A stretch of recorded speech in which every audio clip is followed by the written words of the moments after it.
Несмотря на то, что были тяжелые погодные условия, этот сорт показал себя не с плохой стороны. Речь идет о сорте «Достойный». Это название озимый ячмень в этом году полностью оправдал. На семенном складе сейчас хранится более 200 тонн сельхозкультуры. Чтобы получить богатый и качественный урожай, зерна для посева закупают в Краснодарском крае, размножают на местных полях, а затем запускают производство.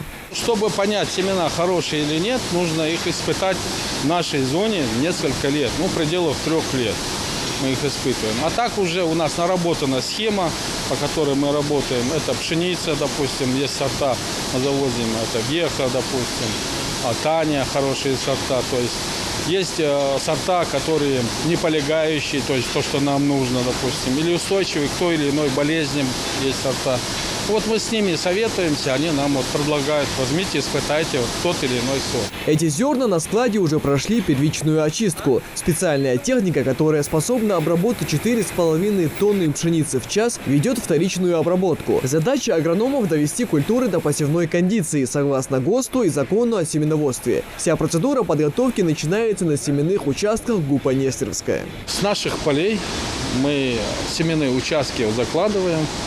С этих полей убирается, если она проводится апробация посевов, видим апробационные снопы. Если она подходит по всем этим параметрам, значит, отводится семенной участок и, естественно, засыпается на хранение для подработки семенного материала.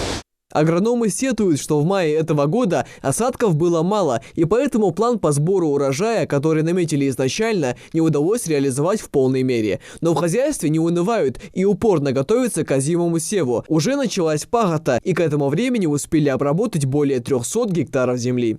Идет подготовка почвы, основная обработка – это пахота, потом будет разделка.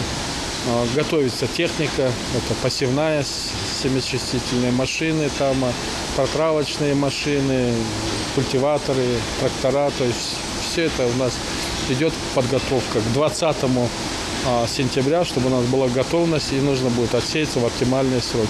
Весь урожай проходит тщательную проверку в Россельхозцентре на наличие сорняков, вредных семян и других недочетов. Поэтому качество здесь на первом месте. В ближайшее время аграрии планируют посадить семена горчицы, а реализовывать весь урожай будут как у нас в республике, так и в соседних регионах. Михаил Тангиев, Хамзат Халухоев, Новости 24.